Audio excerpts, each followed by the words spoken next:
everyone. It's good to be with you again. I wonder what you've been up to over the last few weeks. Well, I've heard that some of you have been doing some lovely cooking, baking some delicious cakes and biscuits, and I know that someone has even made a lasagna. Wow, I wished I could try them out. Well done to those of you who've been learning to ride your bikes. That's fantastic. And I know that many of you have been making rainbows and sticking things up in your windows. That's wonderful. And there's one lucky family I know who've got some egg-laying pets. Yeah, they've got some chickens and they've made a fantastic chicken coop for them to stay in. It looks absolutely fantastic. Well done for that. But whatever you've been doing, I hope that you are happy and that you've kept safe. Please send me any pictures of what you've been doing, either to me or you can put them on the Facebook page, St Andrew's Facebook page. It'd be great to be able to share them. Now, today's story is about people who we can trust and what makes us trustworthy. There are some pictures for you to look at in your pack for you to decide whether you think a person is trustworthy, is someone you can trust or not, and why you think that. Let's just look at one picture for the moment and do this one together. This one's quite an easy one.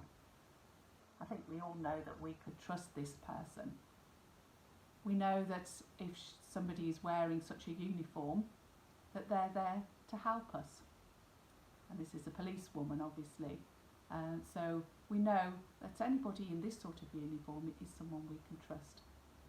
Now have a look at the other pictures and see if you can discuss with somebody what you think, whether you think they are a person that you can trust or not. You can either do that now and pause the video and come back for the story, or you can listen to the story first and have a look at the pictures afterwards. So let's have the story then for today. Jesus was tired. He'd spent all day by the side of Lake Galilee, talking and teaching the crowd of people that had gathered around him to listen to the wonderful things he had to say. But now Jesus had to rest. So he asked his disciples to take him across to the other side of the lake, where it would be quieter. All was calm on the lake as they set sail. As the boat gently bobbed up and down and the water lapped soothingly, Jesus fell into a deep sleep.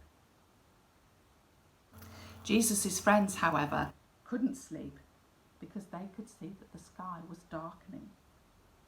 The wind was beginning to whip up around the boat. Some of the disciples were fishermen by trade and were used to being on the lake in the storm, so at first they weren't too concerned. They gave orders to the others to take the sail down and bail out the water that was splashing over the sides. However, it wasn't long before they realised that this was no ordinary storm. The howling wind was whipping the water into huge waves that nearly overturned the boat. Jesus' friends were left frantically clinging onto the sides and onto the mast for dear life. Flashes of lightning cut across the black sky, and the growling thunder sent a shudder through the boat. But Jesus remained asleep, undisturbed at the back of the boat. By now, Jesus' windswept friends were soaked and feared for their lives. "What's to become of us?" cried one, desperately trying to bail out the water that pooled on the floor of the boat with just a little bucket. "Jesus," another shouted, wake up, we're all going to drown." Slowly, Jesus opened his eyes and stood up. He didn't seem at all worried. He walked to the front of the boat lifted his hands up in the air and spoke above the howling wind. "Be still," he bellowed, stretching his arms out wide. Within seconds, the rain petered out. The wind turned into a soft breeze, and the dark clouds rolled away to leave a blue sky beneath. All was calm on the water once more. How did he do that? The disciples trembled. "You should have had more faith and trusted in me," Jesus said. The disciples shook their heads in amazement and turned the boat back on track, while Jesus lay down once more and went back to sleep.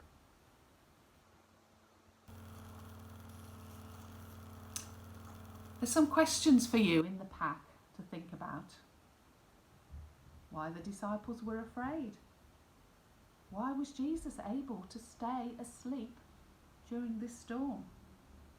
And how was Jesus able to calm the storm? And think then about what this tells us about Jesus.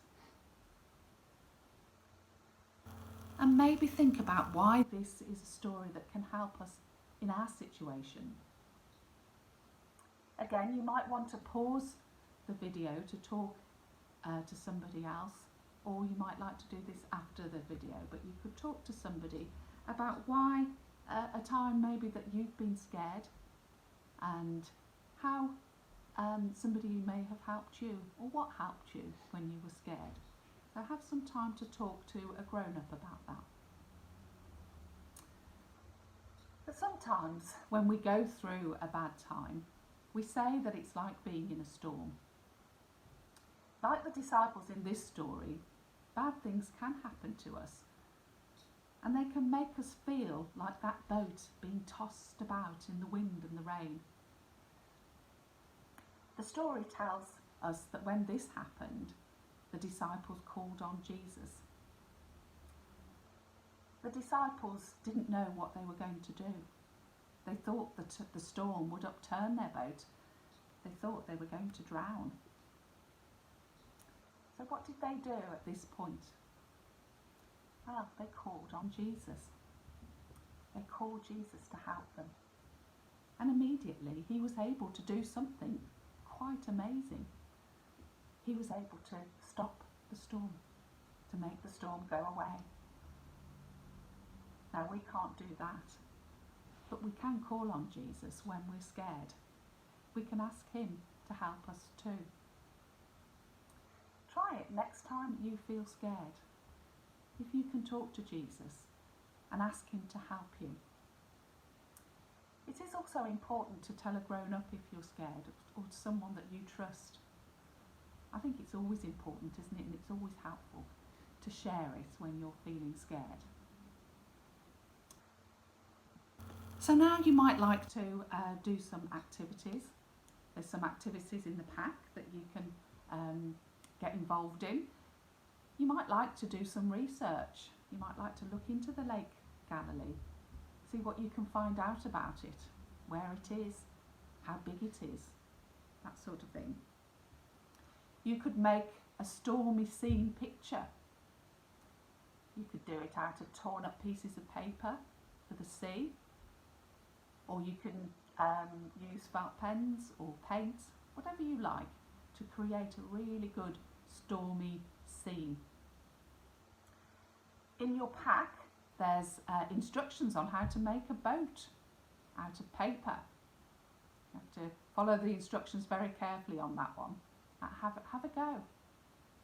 You could even write an account of the story as if you were one of the disciples, describing what it was like to be in that situation.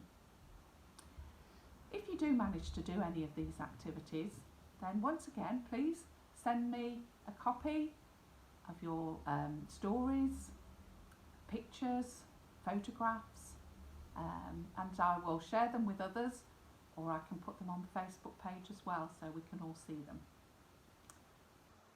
So I hope you enjoyed the story, and I hope you have some good conversations about people who you can trust.